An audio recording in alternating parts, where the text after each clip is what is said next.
Hey, Nathan. Yeah. You know what's really popular right now?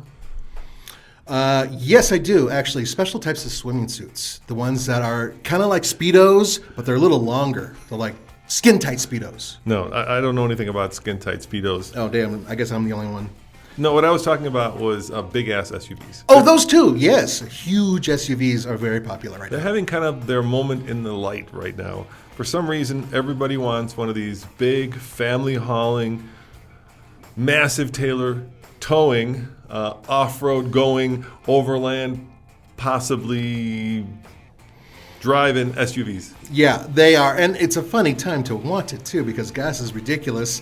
And these things are not cheap to keep running, but right now it's a sort of a resurgence. Not only are these big SUVs popular, but new ones are coming out. So we've got a list here of the most popular ones out there, and we are going to be talking about them. We're going to give you our impressions because we have driven most of these. We're going to be talking about towing. We're going to be talking about all of the infotainment, everything that goes along with these things, price. But before we get to that, let's talk about some of the vehicles that we have driven here that are at the office and kind of just go through some of the recent reviews we've done. And some of them are pretty cool. So you recently took the new Honda Passport.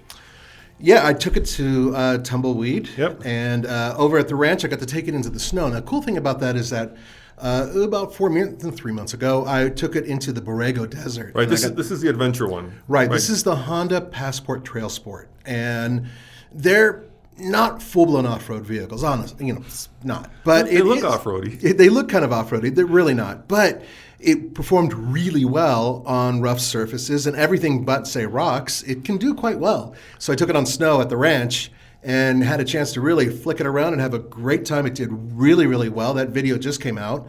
It's remarkably good. That IVTM4 system for all-wheel drive is fantastic.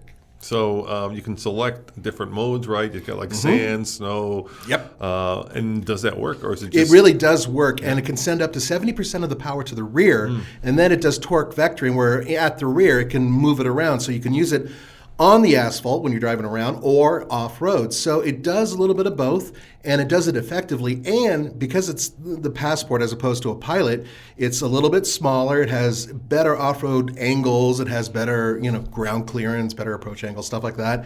And altogether, I would say that it's pretty competent for a crossover.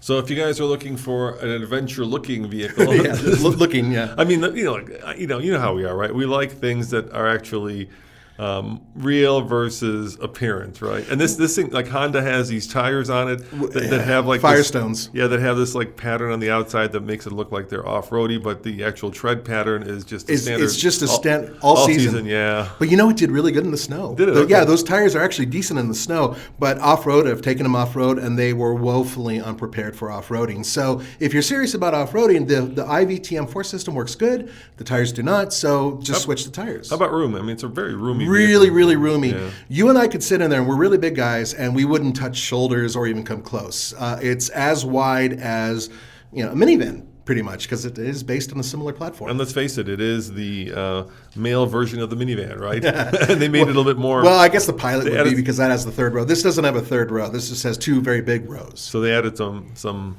testosterone by making it look off-roady and still has some pretty good numbers, and it works well. It just works. So when that first came out, Tommy and I went to shoot it in California, and then they had actually done one where they'd actually added like real off-road bits and pieces to it. Yeah. And I just wish, Honda, if you're listening, build that one. Wait a minute, folks. Hold on.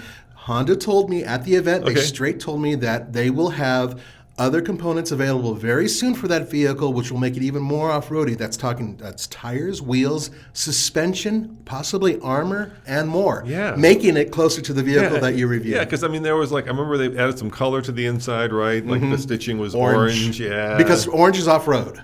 Orange is off-road. Right? Like blue is green and green is blue. Right. Yeah, that's just ridiculous. But Honda did a really good job making this thing look fun and behave well. They need to take it up a step, and I think they know that, which is why they'll have these options available very soon on their website for that vehicle, and possibly other ones too in the future. All right, now today you just took a vehicle that I remember I went on the program for, it must be almost 3 years ago, the Honda Escape plug-in hybrid. I know. Like that was supposed to come out literally like 3 years ago. About 3 years ago, yeah. I remember I took it out. We drove it. I forget where we were at, somewhere, on the East Coast.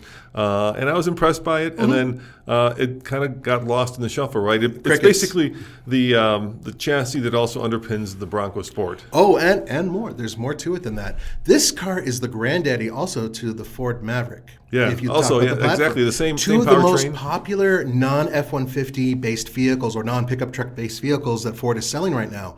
And the one that I drove just today, and we got a chance to do a full little thing about 5 things that are great and not so great about it. That thing is remarkably capable when it comes to mileage. 37 miles on a charge, which is the most of pretty much any vehicle in its class for an electric charge. 40 miles per gallon, regular running, that's if you run it like a regular hybrid. 105 mpge if you're just, using both. And if you think about it, that is pretty damn impressive. But there is a massive problem, Roman. What's that? It doesn't have an all-wheel drive option.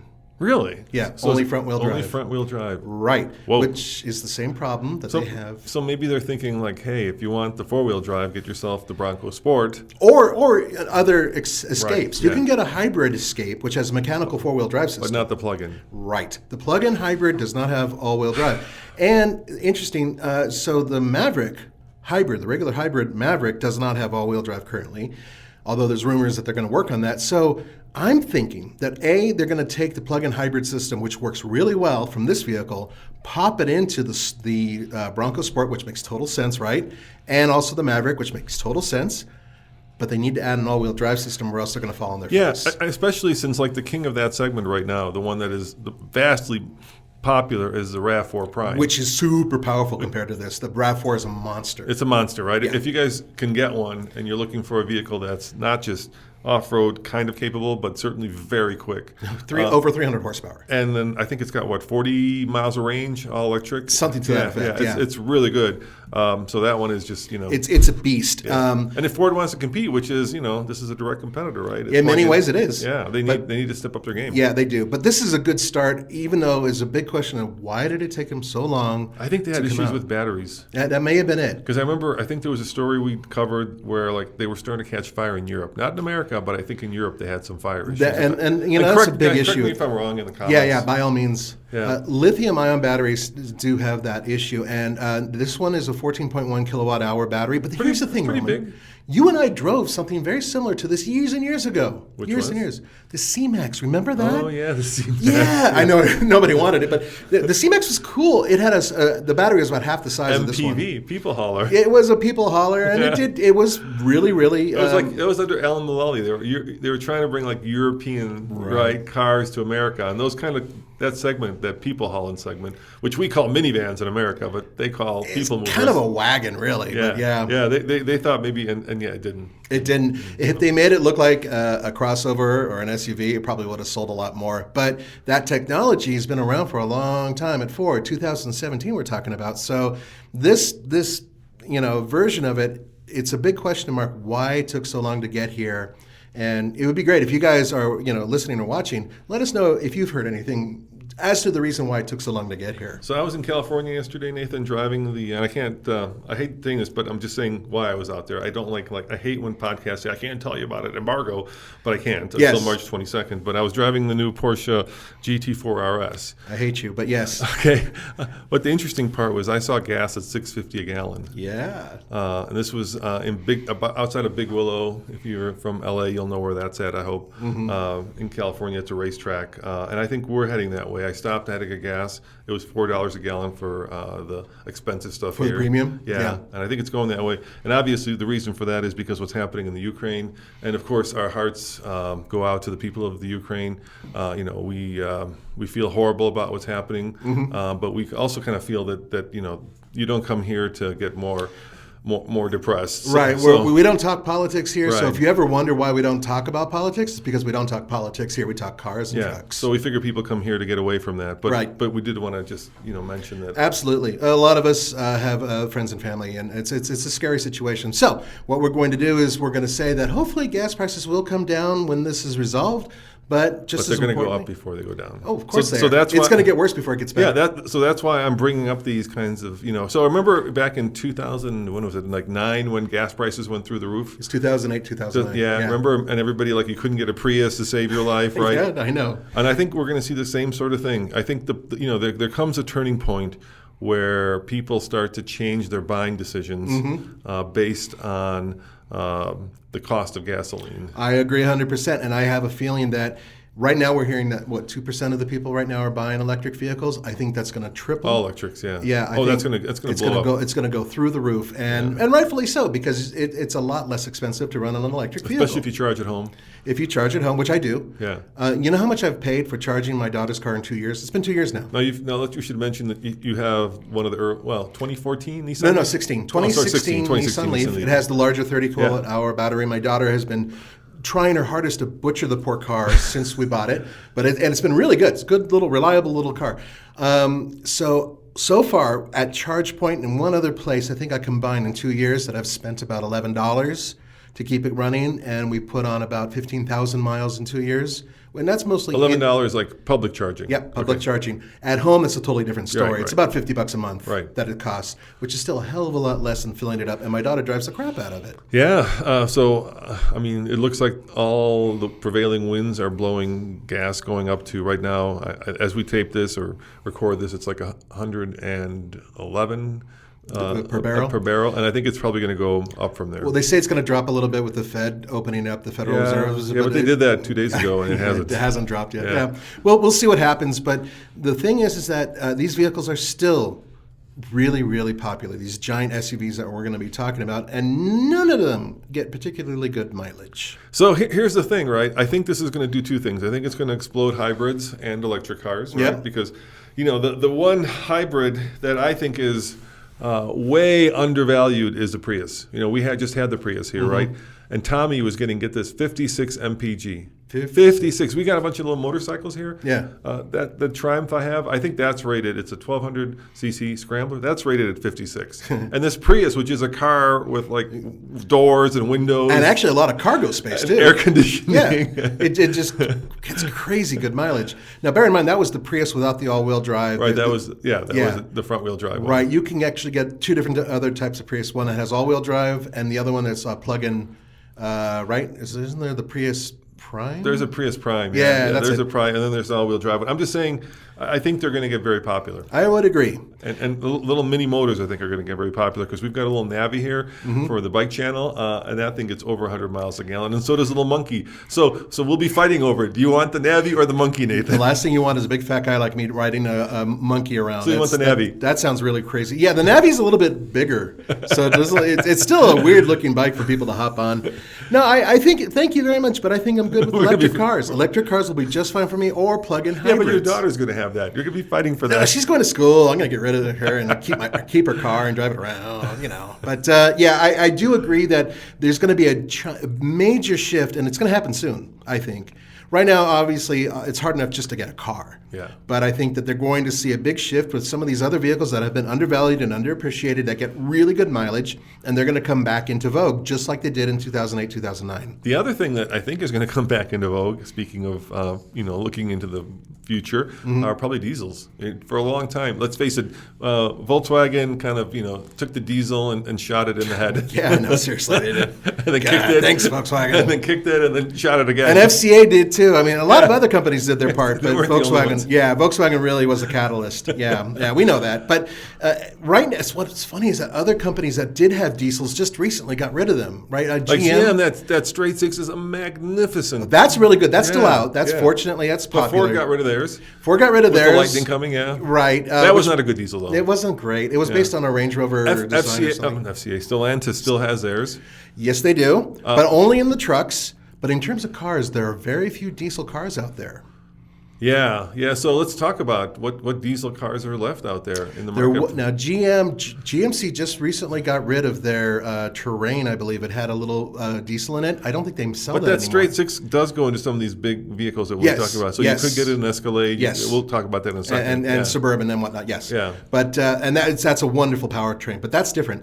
In terms of cars, I cannot think of any car right now in the United States. There might be a Mercedes Blue or something like that that I'm not thinking about that's kind of under the covers. Well, how about that? Did Jeep get rid of the? So Jeep went 4xe, so they got. No, they still have their diesel. It's still available, but that I don't know. If that not the new Grand Cherokee.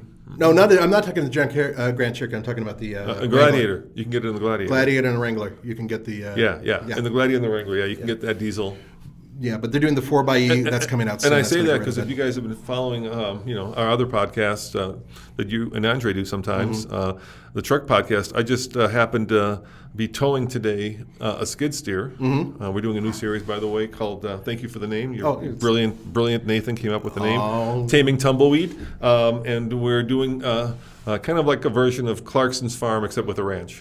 So sorry, Jeremy, I'm probably copying. We're poaching from. We do it all the time. Yeah, we do it. Everybody does it. So so anyway, so we're laying down rock, and we needed a skid steer, and there was a company that out of Denver that we're working with now, right?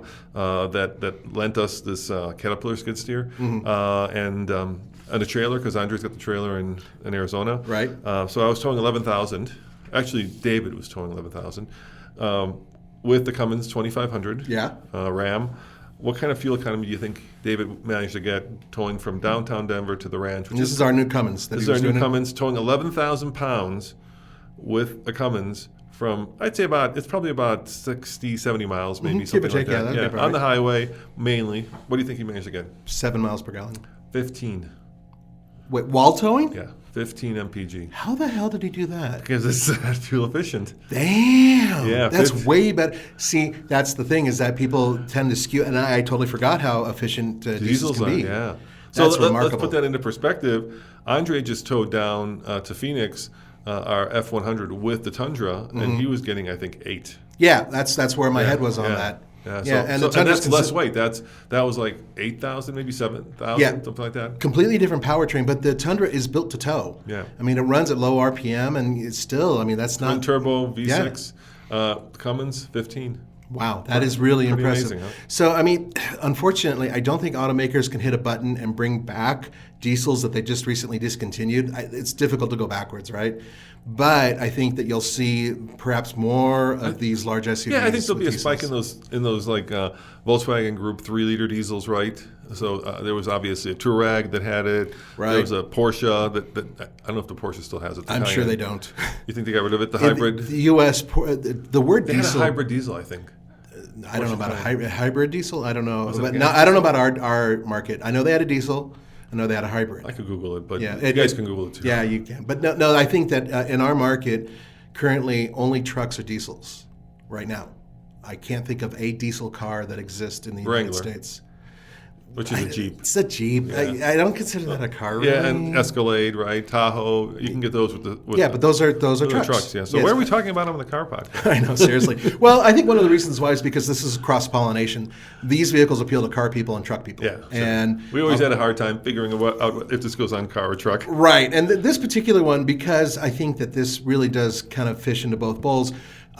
You are talking about 1, 2, 3 different vehicles that are on this list that I can see that will be using as an option a straight 6 diesel, a diesel we love. Yeah, it's the Duramax straight 6 diesel is one of the best out there. I've said it a million times, and I'll say it a million more. It's wonderful, but there are also V8s. There's twin turbocharged V6s on this list, and there's a twin turbocharged V6 hybrid on this list. All right, so let's talk about the new Navigator. The 2022 has been refreshed. I went to Phoenix. That was like last week, right? Yeah, to test drive it, exactly.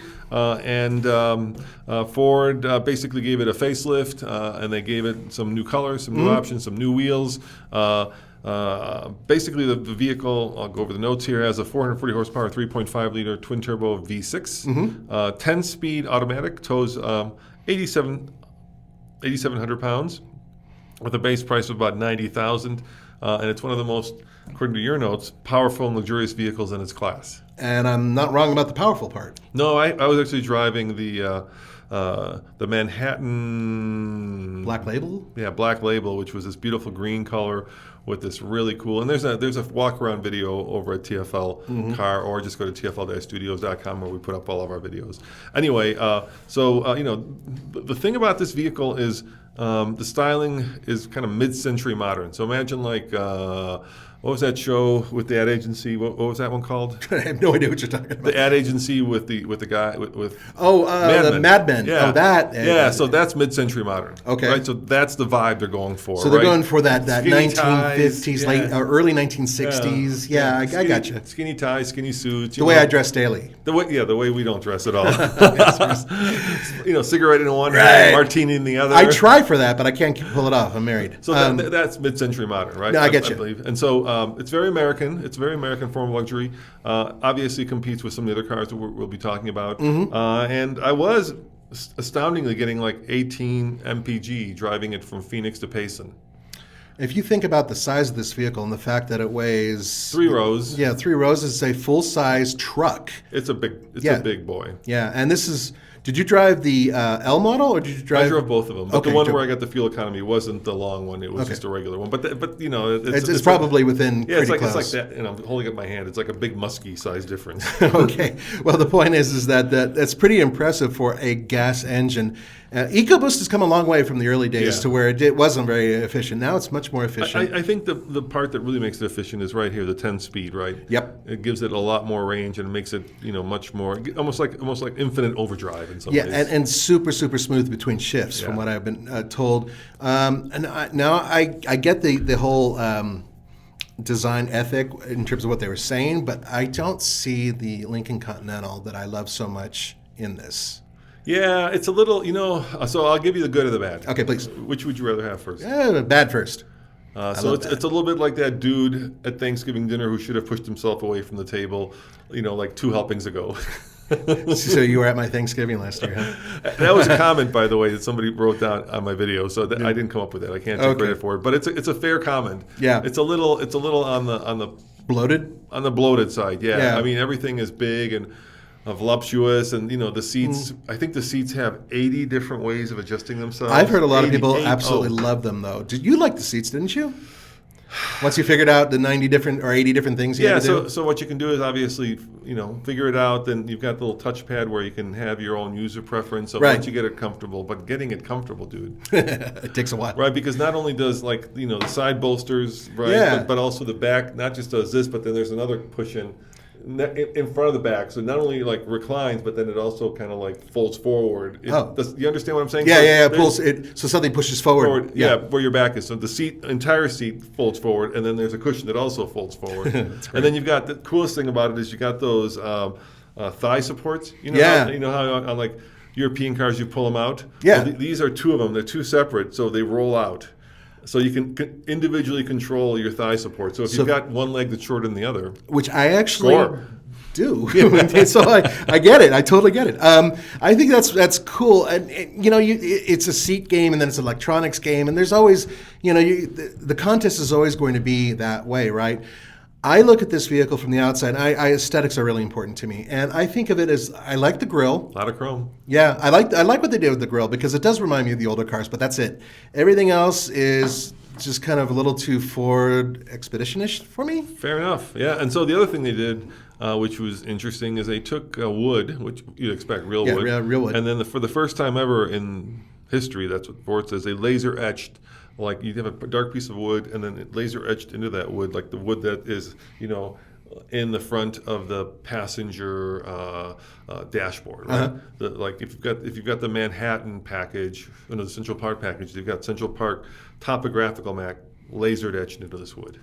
Really? So if you look down, you can see the park. And right. It's funny because I remember Jeep doing that years ago with hood ornaments. It's like a thing now. And then decorations. So the Hummer EV does that. The Hummer EV, because it's you can only get it in white, right? Right. It's a space shot, so they put the topography of the moon into the floor mat and into the material of the truck. This time they took wood and laser etched. So maybe their point of it being the first is doing it with wood.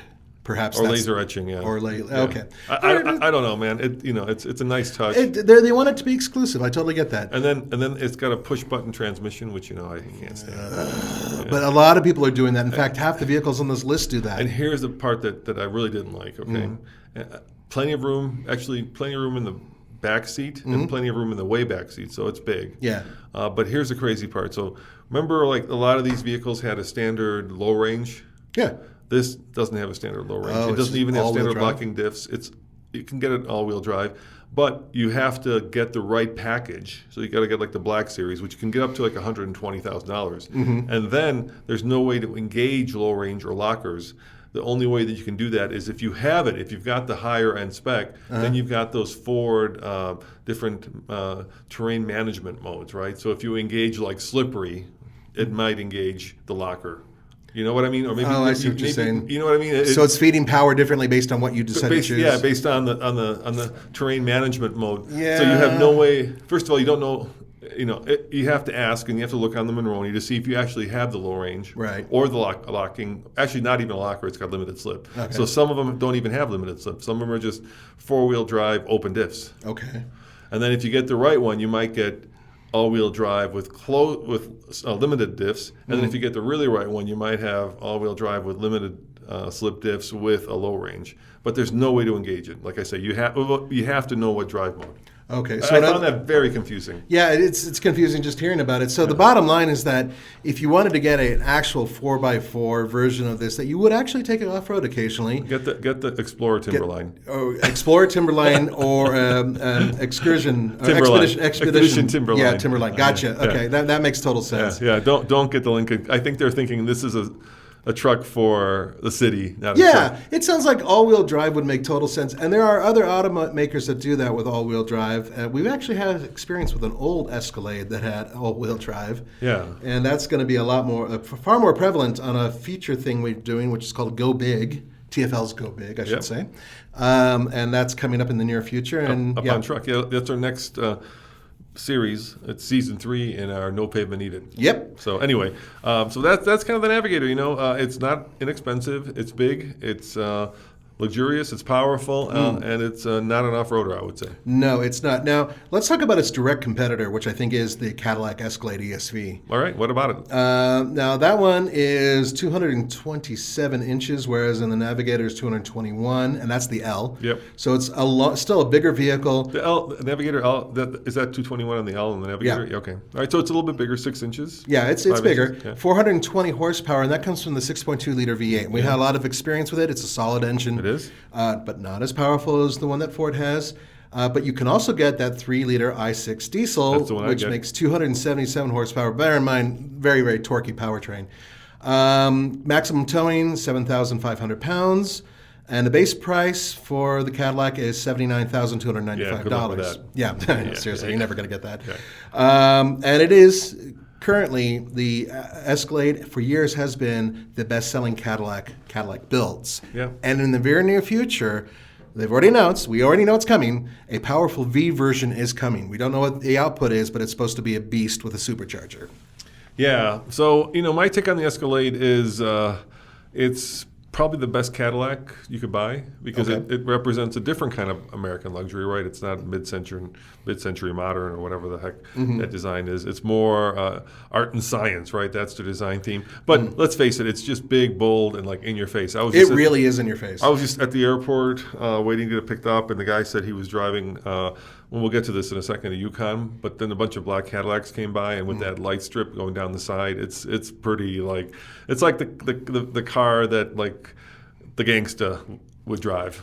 Or would be driven in, yeah. Yeah, or the celebrity. Or the rapper, Yeah, exactly. It feels like it's got rock star status. Yeah, it screams, look at me, Yeah. but don't look at me too close. Yeah, I get Look that. at me, but you can't see me. But you can't see me with because these I'm tinted hiding windows. behind the, yeah, exactly. Yeah, the Cadillac definitely has a lot more presence, and that V8 burble is addictive. It sounds amazing. But it only tows 7,500 pounds. Yeah, and I think that has to do with the fact that it's a full luxury vehicle loaded with heavy leathers and electronics and everything else. So it doesn't tow as well as, say, its baby brother. It feels more modern than the Navigator, I would say. It feels a little bit more like in tune with the current aesthetic. I would say that it also is a little bit more sinister.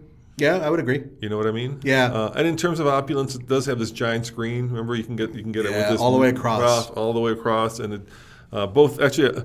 I can't talk about this, but Lincoln's got this thing called Active Glide, which is their version of autonomous. I shouldn't use the word autonomous, but kind of self-driving where you're geo-fenced on certain highways. Oh, okay. I wonder if that's Does similar active to... glide sound naughty? It just sounds naughty to me. There's a lot of things that sound naughty, but I do agree that does. Ford calls theirs Blue Cruise, Blue Cruise, yes. and then they decided to make it active glide with Lincoln. Why wouldn't you just keep it Blue Cruise?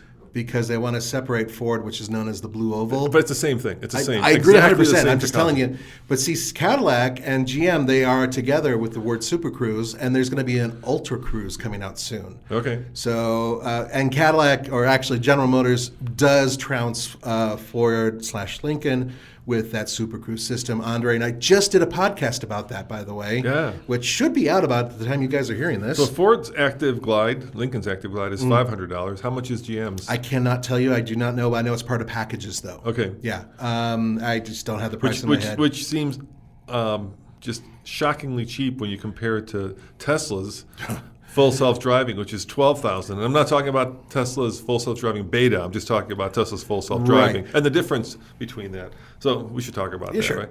So like the Lincoln and the Cadillac have both lane centering and proximity cruise control. So basically, you can tell the thing to stay in its lane, and then you can tell it to stay a certain distance away from the car in front of it. Which is sort of like the basis of what a lot of vehicles have. Right, a lot of vehicles have that, but that's not active glide. No. So, and that's like autopilot on a Tesla. Yeah. Right? Now, full self-driving, which would be the equivalent of kind of sort of Auto Glide and Blue Cruise and GM. What's GM's? Super Cruise. Super Cruise, yeah. Basically, the car will drive itself. So you can take your hands off the wheel and you can take your foot off the accelerator or the brake, and then the car will drive itself on a highway. On a highway, like I say, it's fenced, right? Yeah. Geo-fenced. So you can only go in certain And they're parts. also mapped. And they're also mapped. Yeah. In the parts that are mapped, then you can drive it. And that's for the big difference is that with Ford's, Lincoln's, that system works with the vehicle specifically, whereas with GM's, you can tow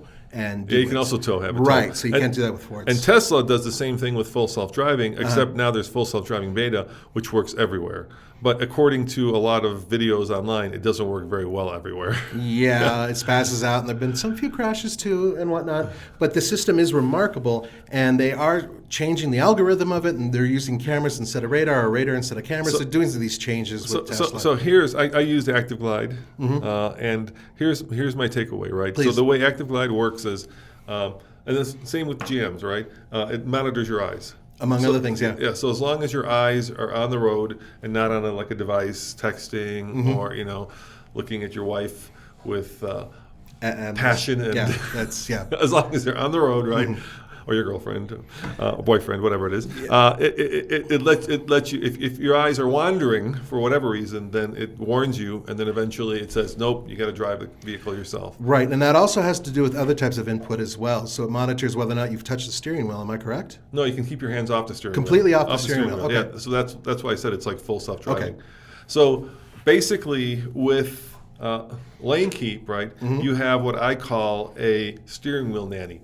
So if you have a car with lane keep, it'll drive itself, but you have to keep your hands on the wheel. Right. Right. So same thing with Tesla's autopilot. If you take your hand off the wheel, it yells at you, it nags you to put your hands back on the wheel. And then eventually it'll just shut itself off. With the next level of autonomy, you can keep your hands off the wheel, but then you get the eye nanny. Right, so if your eyes aren't on the road, it nags you and yells at you, and both of those I find very intrusive. Yeah, just not fun to use. Okay, they're just not fun to use because look, I think humans are really good at paying attention, and we're really good at not paying attention. Okay, we're really bad at kind of that in between, which is what the vehicle is asking you to do, to kind of pay attention, right? Where you're sitting there. And the car's driving itself, but you still have to be paying attention. I'll tell you. The eye nanny. Yeah, I got you there. And Andre and I, we did discuss this. And one thing that I mentioned, which I think would be valuable with both systems, when I'm talking on the phone, and it's always hands-free, right? Right. There are times to where I might wander a little bit in my thoughts, and so driving and talking at the same time not the best combination.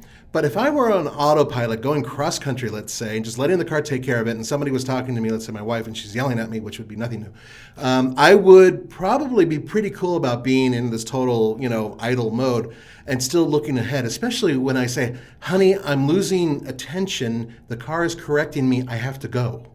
You see where that goes? Yeah, see, it works really well that way. But I do agree that this is a weird zone we're in right now with autonomy.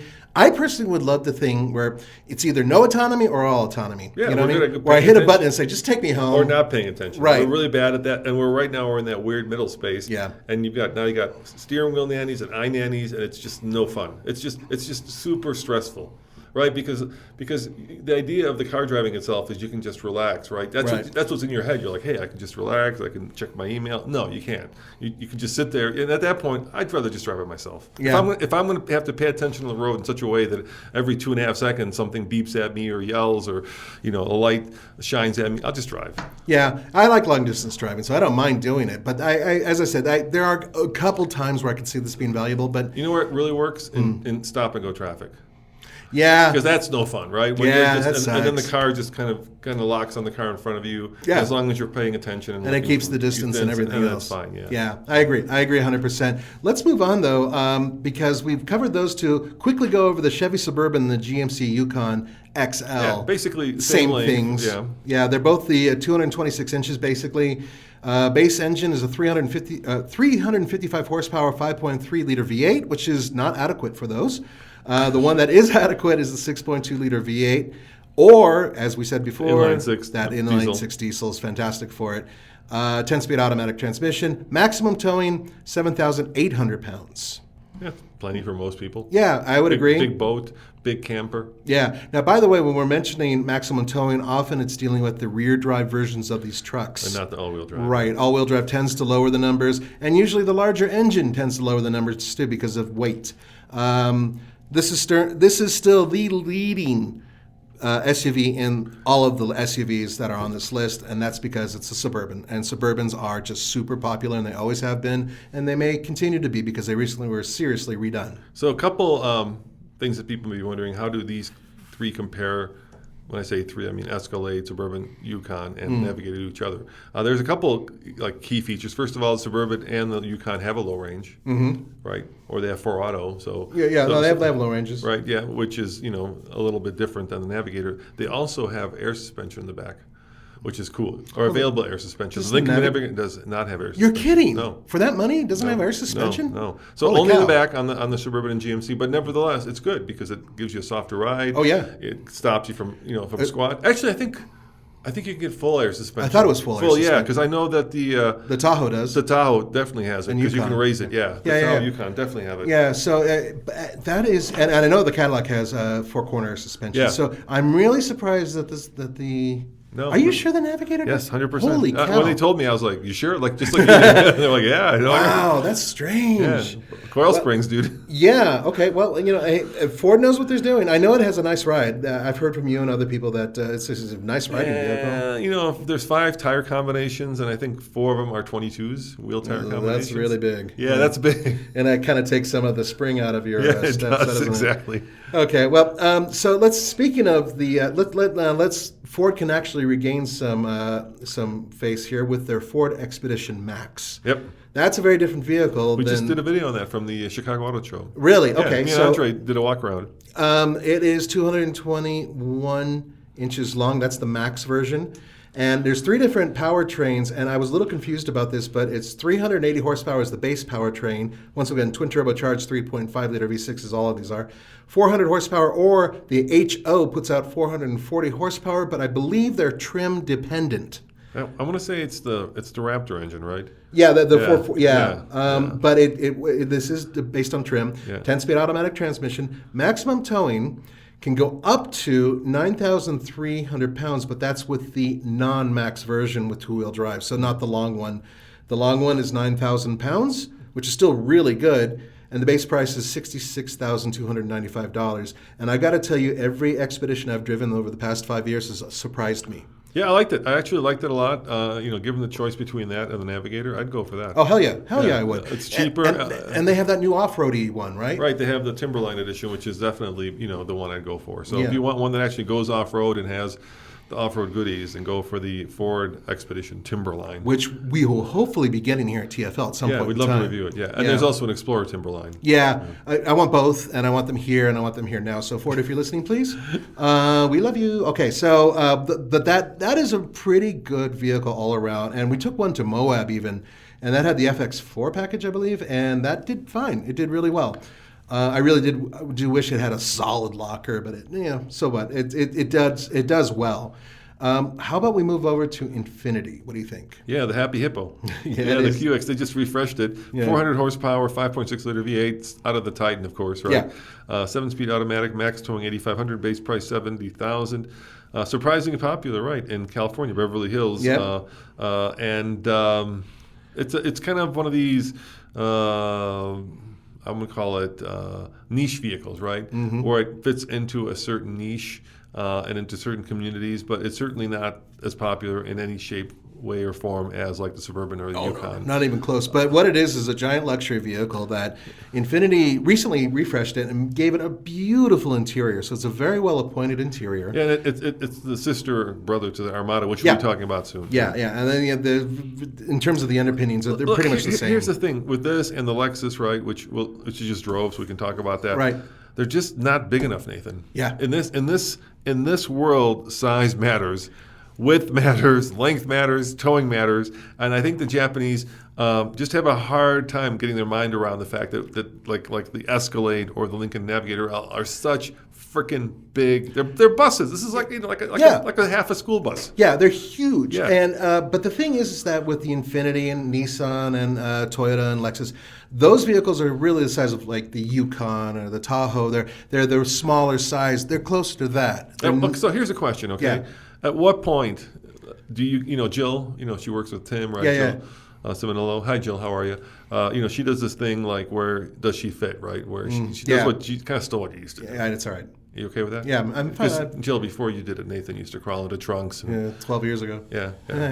When we were all thinner.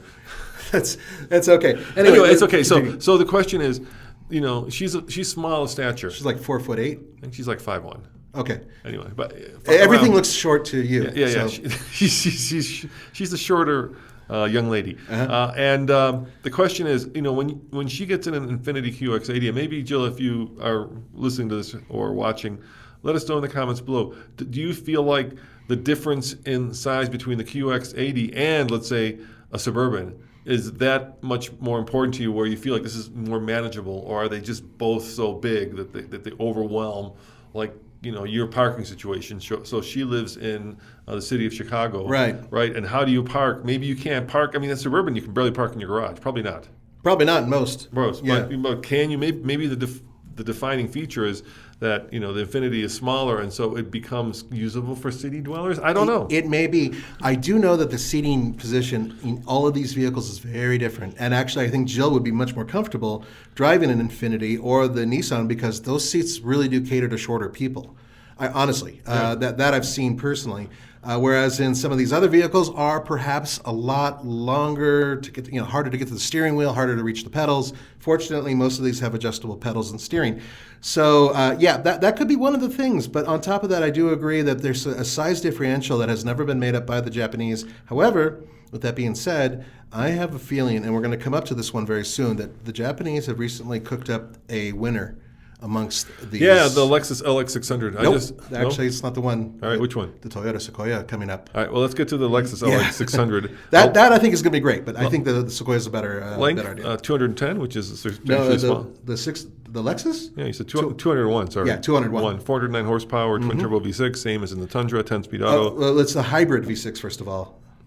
Does that come standard with the hybrid V6? No. Oh. It comes with the regular. Okay. I think. No hybrid, as far as I know. Okay. Twin turbo, I think it's coming, but not yet. So the word is it might be coming. And the Sequoia is coming with, I know that for Yeah, a fact. yeah. Okay. But right now you get the same one that's in the Tundra. 10-speed automatic, base price $88,000, tows $8,000. And you're saying currently the closest we can get to an overseas Land Cruiser, which is true because it's based on that same chassis. So I just got to drive it. It's got all the off-road goodies. Yeah. So low range, air suspension. Lockers? I might. It might. But it's got their modern crawl control. It's got version, it's all got that Toyota's. What is that called? What is it called? A-Track? A-Track. Yeah. Yeah, it's got that. So which kind of replaces lockers in a Toyota, or a Lexus, and it can be had, Nathan, in an ultra. I think it's called Ultimate or Ultra Premium, which actually is a 4-seater. So you can have it with only 4 seats. You can have it in a 2-row with 4 seats, a 2-row with 5 seats, or a 3-row with 7 seats, or a 3-row with 6 seats. So you can go 2-2-2, you can go 2-2, you can go 2-3, or you can go 2-3-2.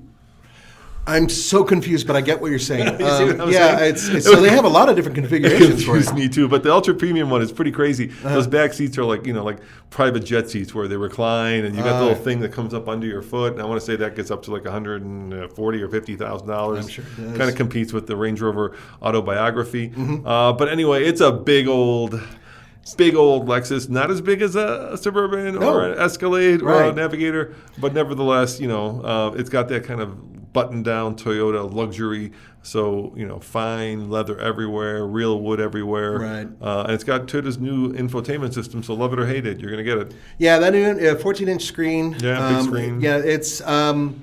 We've been having pros and cons with it. I just recently did a video on the the Lexus NX 350, and it has that new screen as well.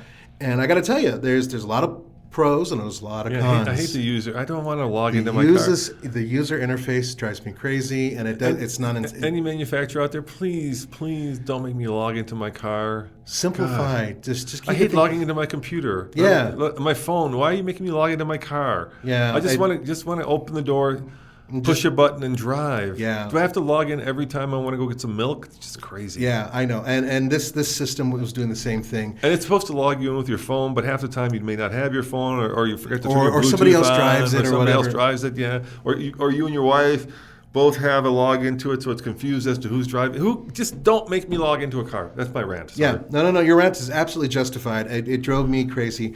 I decided to try to get creative with the settings. And it's just going to on the get worse. system. You know why? Well, yeah. Because it's a way of upselling you, right? Sure. Right? You want navigation? You want that subscription? You want a navigation? It's a subscription service Yep. now. You want remote start? It's a subscription service now. Just knock it off, please. Yeah, I really do hope that we put the brakes on this soon, but it's up to the consumers to do that. And I have done a full review of it both on and off road. So once again, they're out there. Go to TFL. I think off-road would be off-road, and car probably would be where the regular walk-around is. It's a great vehicle. They'll sell every one of them, and it's very thirsty. Now, we can quickly jump over this one because it's the Nissan... Not as thirsty as it was. Yeah. Sorry. The Nissan Armada is basically the same thing as the QX80. A little stodgy. They recently did stodgy. a little bit, but they recently did an upgrade where they changed the front end and the rear end. I found like it was a little stuffy, a little stodgy, a little like what I imagined Tokyo gangster would think is luxurious. Really? Yeah. I didn't think that at all. I actually thought it was something very much. I think a Canadian gangster would be like, yeah. This is What did it have? Canadian. Canadian. Are there such things? No. Do they, Canadians are all nice. They're all nice. like, No. mostly, no. I just felt like it would okay, maybe that's not fair. I shouldn't say a Japanese gangster. I have no clue what the Yakuza. What they like. And what I think they like those crowns. In all the movies, they drive those Toyota Crowns, which are the coolest cars ever. Right. So I don't know, but let me kind of put it back in the realm of what I do know. Yeah. It is very traditionally luxurious. Yes, and that's quite what I mean. nice. Traditionally luxurious, and it's a much better bargain than the Infiniti. And I just don't understand why you would buy an Infiniti over one of these because it's the same vehicle. Because you want the happy hippo. You want to show your neighbors that you've got I guess money. it stands out a little bit more on the outside, and maybe that's part of it. But same amount of horsepower, tows 8,500 pounds. But the base price of the Armada, it's one of the better values here $48,000. Also very thirsty. Yeah, very, very thirsty. And it comes with the 7-speed like its brother, which is unusual because they do have a 9-speed in the family with the Titan, but that's a whole different story. 400 horsepower, 5.6 liter V8 out of a Titan. Obviously, it's Yeah. it's a great engine, but it feels like 10 years ago. It's a very old vehicle, and the rumor has it that they're going to be replacing that with some sort of hybrid in the future. That's what we're hearing. Speaking of the hybrid, Toyota Sequoia, 437 horsepower. It's available with that twin turbo right now, but there is a V6 hybrid coming. No. The It's Sequoia available? is only coming As a hybrid? Yeah, as a hybrid. That I know for sure. What they did is they simplified the Sequoia. Now, we don't know the pricing on the Sequoia. We haven't driven it yet. We've had a chance to do They videos unveiled with it, it. yeah. Right. And Andre's been at those. That's on TFLtalk and TFL Now. And maybe, we talked about it on TFLtalk. So max towing 9,000 pounds, which is way up there. It has a twin turbocharged 3.5 liter V6 hybrid 10-speed automatic transmission. Only available with the hybrid, just like the TRD off-road for the Tundra. Same thing. Can only get it with the hybrid. It is expected to have a starting price in the $50,000 zone, but we have no idea where it's going to go from there. And the Sequoia is expected to fill the void that was left behind from the Land Cruiser and other vehicles. Yeah. Once again, there's a reason, though. Once again, Nathan, I am completely befuddled by that decision. And we've said this before, right? To lose the Land Cruiser in a market that is starving, that is addicted to crossovers and SUVs. Why would you get rid of the most well-known, most, I think, interesting nameplate you have? And if we lived in a world right now where, let's say, the 4-door sedan were on fire. Mm-hmm. Okay, I get it. Yeah. Everybody wants a 4-door sedan, right? Yeah. Everybody loves a 4-door sedan, but everybody loves crossovers and SUVs, yeah. and then they got rid of the most popular one. Yeah, I know. And I should say most popular in terms of like name recognition. Name recognition. I agree with the name part, but simply put, the reason why they got rid of it from our market is pretty simple. They couldn't get the return on their investment they have been getting. They've been making major changes. So redesign it. I agree. Rebrand it. As a matter of fact, they should have just relaunch taken it. the Sequoia, changed the front end on it, put it, and said, "Oh, this is the new Land Cruiser." Yeah, exactly. Find a new way. Keep the name is the point. I know it's like when they got rid of the FJ. It's like when Nissan got rid of the Xterra. Somebody at Nissan who got rid of the Xterra should be taken to the woodshed and read the riot. Yeah. Oh, I agree 100%. Yeah, right you are, Roman. Right you are on that Jimmy, one. you know that off-roading and overlanding are really popular right now. I do. Well, then, Jimmy, why did we get rid of our biggest and most popular and most, I would say with the aftermarket, right, biggest supported off-roader? Because nobody wanted the Xterra? No, and you know the people are gonna say platform, which was part of it, and safety, which was part of it, and there's a bunch of other things, but they never brought it backwards, the issue. So the Sequoia, the cool thing about that is that the Sequoia is gonna have a solid rear axle. I don't think any of these other vehicles on this list have that. Unlike its brother, the Lexus, I guess you could say, or that's Lexus, it has a solid rear axle directly out of the Tundra, and it's a cheaper vehicle to build because currently the current Sequoia is very expensive to build. Some of it's handmade.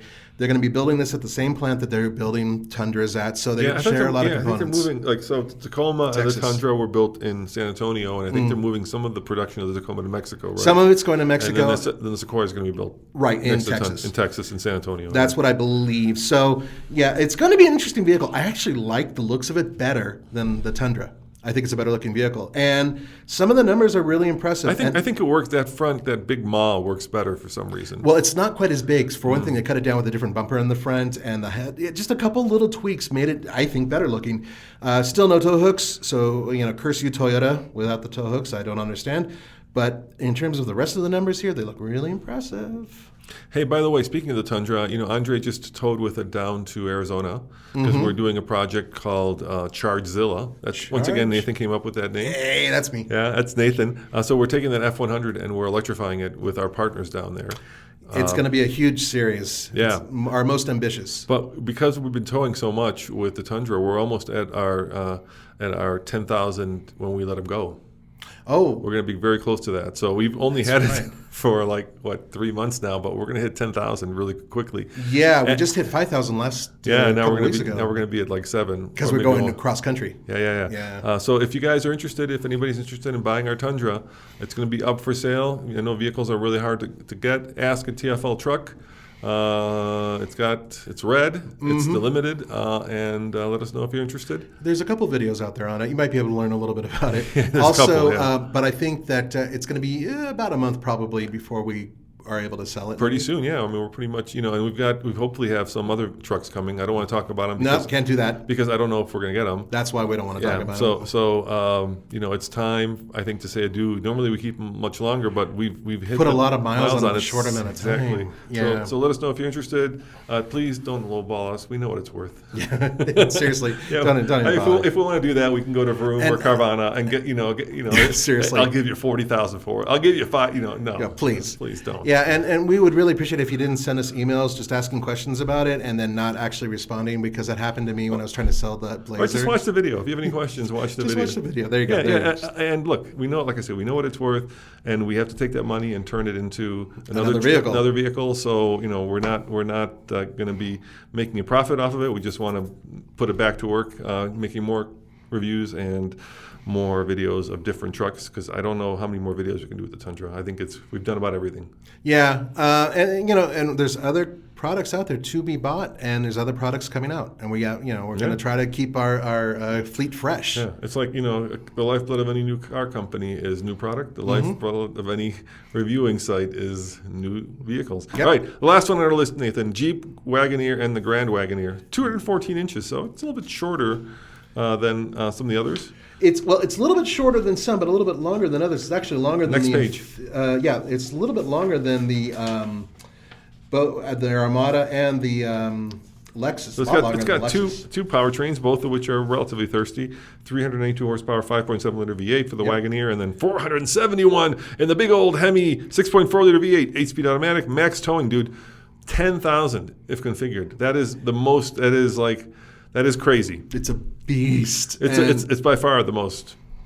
And I got to tell you that I was so disappointed when I first saw pictures of it, but seeing it in person and driving it, I liked it a lot more. It's one of my favorite luxury SUVs, but base price $59 for the Wagoneer, $88, but you'll never see them for that. Never. The Series 3 Wagoneers are over $100K easy. The interior design is phenomenal. The driving most comfort. Screens of any vehicle. Yeah, it's just ridiculous. 7 screens. Something to that effect. There's going to be a screen that's mounted on your butt at one point in time. and the thing about these vehicles from Jeep, Jeep was like, oh, they're not a Jeep. Yes, they're a Jeep. And we already made the argument with several videos we put out. And they perform like Jeeps. We took one off-road, and it did really well, remarkably well, with that adjustable air suspension. At the end of the day, this is essentially something that's about the same size as a Tahoe, but it is very, very luxurious and smooth. And Jeep took it to the next level. They really did. So wow. It almost feels like if there were a Lincoln version of Jeep, this is where that should fall. I would say yes. I would argue that I've been in the Bentayga before, and you think it's as good as the Bentayga? It's as good as the Bentayga. Wow! And I will put money on that. I think you're right. In terms of interior appointments and all that. Yeah. I mean, once again, air suspension. Just a creamy, smooth ride. It's got Uconnect 5.0, which is actually really good. It's a pretty good system. Yeah. Yeah. So it's it's over the top. It's incredible. It really is. But it's still one of those things where I'd be utterly terrified, even if I had the money to afford one. I'd be utterly terrified to take it off-road. The other thing about it is I was talking to Jim Morrison, and I felt like, I have to be a little critical, right? That's my job. So, Jim, I'm sorry, but it feels a little old man-y. And I say that because I had one, and an old man came up to me. Well, that's a fine-looking vehicle you got there, son. Exactly, like with the golf clubs. It was the whole kit and caboodle. Wow, that reminds me of my '58 Cadillac. So I was telling Jim, maybe you try bamboo. You know what I mean? Instead of fine, wood, try something different. Try making it bamboo-y, or I think Tesla did that right, where they came up with very luxurious materials that were all vegan and were all natural. They did a really good job of that. I'll give them credit on that. Yeah, so I think modern luxury could be green. It doesn't have to be Why would you do green in a 6.4 liter V8? Yeah. The point is, in the future, that we'll have the 4xe version of it. That's where you want to put the green in there, right? Yeah, the Grand Wagoneer hopefully is coming in that. I know that the Grand Cherokee. Yeah, that is for sure. Just got the thumbs up on that, so that should be out any day now. Yeah. By the way, great vehicle if you want to go green and you want to save money because you do get that tax credit because you can drive it. I think it's that one. It's 21 miles of all electric range if I recall. Right. The Jeep is 20. No, maybe the Jeep's 21 and that one's 28. One of the two. You mean the Wrangler? The Wrangler might be. Is 21, I think. And this one might be 28. It's one of the other. That sounds about right because the Wrangler's is super heavy. Yeah, and it's got those big knobby tires. Yeah. And we've actually done loops with them and off-road too in all electric mode. So you should check those videos out. But it's good to see, that Jeep is, now playing with the big boys. What I mean by big, I mean big ass SUV boys. Big ass SUVs. It's not as big as a full blown Suburban though, or the the big L version of the Lincoln or the Max version of the Escape. You know what I mean? Yeah, I know. So the question is, Nathan, which of these, if you had $100K, would you buy? Jeep. Okay, fair. Just there. I mean, and you know what? It would be the Jeep and then the Cadillac, or the Jeep and the Suburban. That's kind of where I'd go. But if I wanted to save money, then I think the Nissan Armada. It's a hell of a good deal for the money compared to these other ones. It's way cheaper, and it gives you a lot of stuff for the money. Yeah, I'd probably go with the Chevy, probably just because. Actually, I would probably go with the Ford Expedition Matte because there's a Timberline version of it. And while I do appreciate and admire the Wagoneer, it's just very expensive, And so, to me, the Ford Expedition Max, it gets you all of this, gets you the off-roady stuff, and it's still relatively affordable. As I say, if I had the money, right. That's what I would do. This number, 88,000 for the Grand Wagon, is very deceptive because most of them are like Series 2 or Series 3. You're going to be $100,000 deep, pretty much. But it's you're going to be $100,000 deep with a lot of these other ones too. Yeah. So I guess, or you can never go wrong with like a Tahoe with the air suspension, right? Yeah. You just had that here as well. Yeah. Actually, let me back up. I was first, yes, the Jeep, but my second choice would actually be the GMC Yukon with the diesel because I took that across country.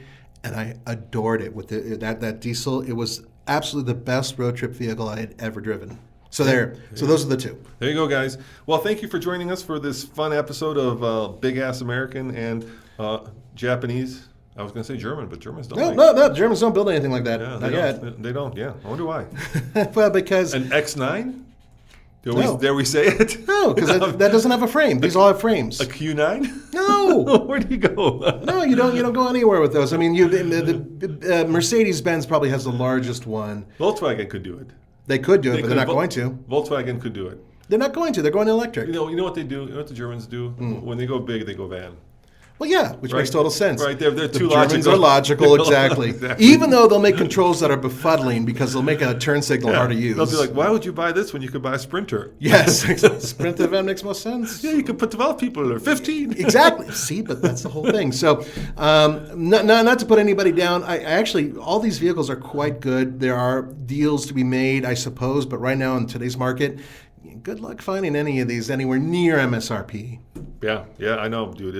I don't think we're even seeing the dark at the beginning of the tunnel yet. Really, I do. I do. I think Toyota seems to be getting like their chip stuff down. Yeah, and they're selling some of their vehicles on MSRP. But the Germans now are having issues getting wiring harnesses because of what's happening in Europe. Yep. So that's gonna be a bit of a slowdown too. But my prediction, you had a ship that sank with every expensive. So the Germans are having a little bit of a problem because a bunch of the ship went down. Bugatti and Lamborghini. Audis, Lamborghinis, and Porsches went into the deep, and rumor has it that some of these were going to some VIPs. So, sorry, but these things happen. The thing is, did you have a Lamborghini on that? I didn't. I was waiting for my Lamborghini order for the next one. There were some, pretty prominent YouTubers that had cars on that. Yeah, it sucks, but it's also kind of like, well, they got insurance, so it just means they have to wait longer. If you're buying trucks, right? The good thing is they're not coming aboard a boat. Yeah, I guess if they're built here, hey, so much the better.